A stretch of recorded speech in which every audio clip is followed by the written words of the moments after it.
Dear ones, I am Archangel Michael. Today I will continue the subject I spoke about previously, about the etheric body. Remembering, the etheric body is a layer of energy, which you have above the physical body. It's like a bubble surrounding you, but with a certain thickness. Then the etheric body reproduces your entire physical body. And why isn't he seen? Because it is energy, so it reproduces your physical body, energetically speaking. I have already explained here that there is an exchange between the physical body and the etheric body. All the bodies that you have are brought by the soul at the moment of incarnation, from that fractal that is incarnating. So when that fractal disembodies, it takes all these bodies with it. And when he incarnates again, the bodies return and remain outside the physical body. Very good. Then the soul passes into the etheric body, all these feelings, all the actions, all the scars, that she collected along her journey, and especially, those feelings that she was unable to digest. It's always worth highlighting how interesting it is. Positive feelings are quickly forgotten. You are not saying here that you don't remember, but you insist to repeat, to remember, to always dwell on those negative events. What happens when you do this? You give more strength to that feeling. So that's what I'm going to complement the subject of the etheric body today. I told you that the soul bears scars, from poorly digested feelings, precisely from feelings nurtured over time. Your chakras are there, maintaining the balance of all of this, keeping those minds well hidden so they don't explode. This is the perfect body. Then you start to live. What do positive feelings, positive actions, positive thoughts feed? They feed this balance of your chakras, because they are positive feelings, actions, and thoughts. In other words, they are light, and where there is light, there is balance, there is the production of good things. So, your organisms work in balance, your glands function perfectly, you sleep well, you maintain an ideal weight, because you don't eat to satisfy your sadness, you try to eat correctly, from time to time you even slip up, but it's so small that it doesn't take the overall context out of balance. So, that's what I always say here, you are trying to eat correctly. Then one day, you go to a party, where you can't help but eat those sweets. After all, that doesn't happen every day in your life. My brothers, no one is prohibited from anything, eat the sweets.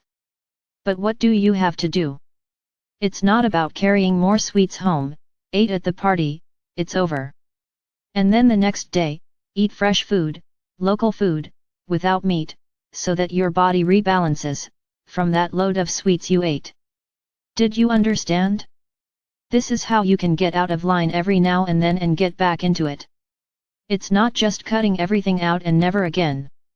Whoever has willpower and achieves this, congratulations. I will say that you have never actually been addicted to anything.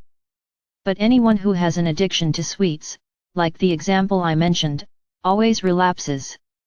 And that's not what's going to make her step out of line, into the fifth dimension. As long as that imbalance is compensated the next day, with lots of water, with fresh food and food from the land, and without meat of any kind. Then I tell you, everything is rebalanced again. Look at my example, a party. For the vast majority here, parties don't happen every day, they are parties like this, quite sporadic. So this slip was sporadic. Then some will say, but then, every weekend, I'll do this and the next day, I'll balance it out. Oops. Oops. Then you are constantly stepping out of line and that will take a toll. Everything, my brothers, has to have balance. Understand what I said, you can step out of line, you rarely can.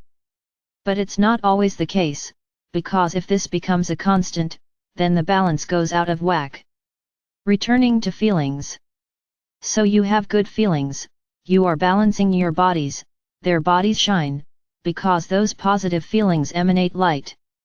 And you feel happy, you feel joyful, sometimes for nothing, you are laughing for nothing.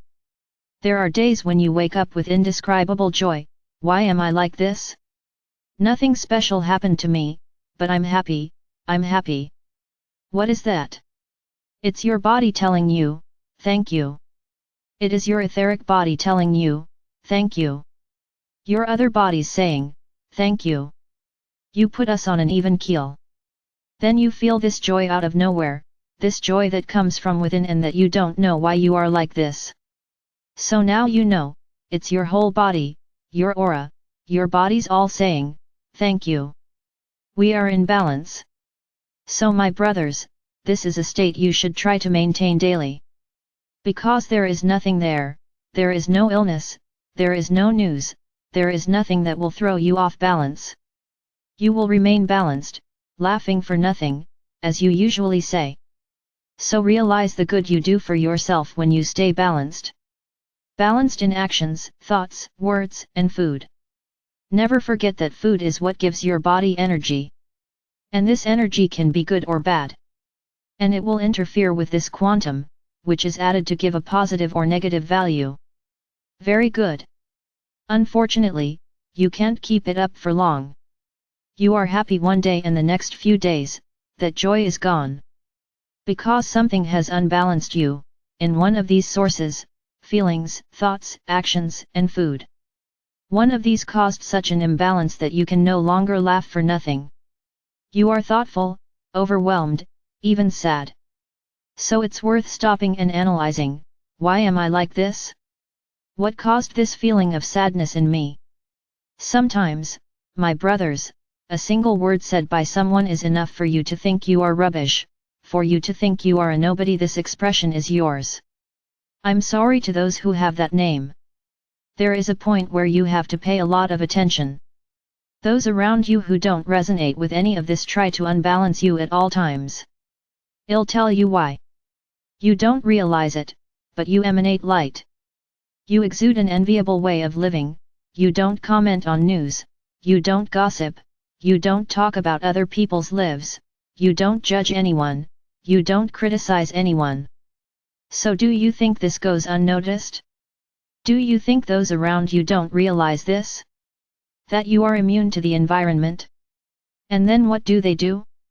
By their very nature, because they are not awake, they don't like you to be different, because they're not like that, so why do you have to be? Then let's unbalance him. And then you suffer all sorts of attacks.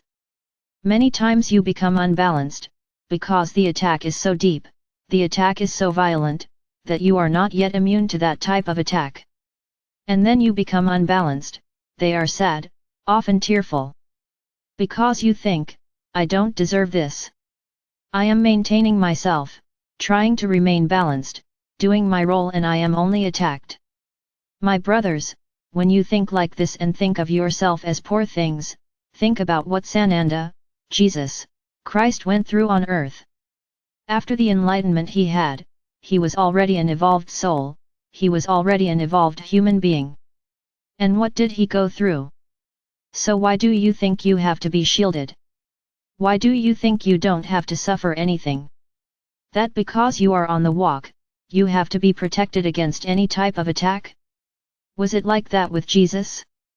So don't think you're better than anyone else.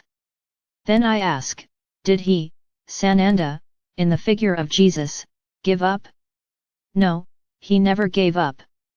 Even those who laughed, who didn't believe, who condemned him, didn't stop him from continuing his journey. And that's what you have to do, continue the journey. My brothers, if it were easy, you would already be there. Why did Sananda, in the figure of Jesus, continue? Because his unconditional love was greater than all that. He wanted to pass on all the teaching he had to everyone. But he bothered so much, he took away the pillars of beliefs in such a way that he became an obstacle to those who wanted to remain in power. The rest of the story, you already know.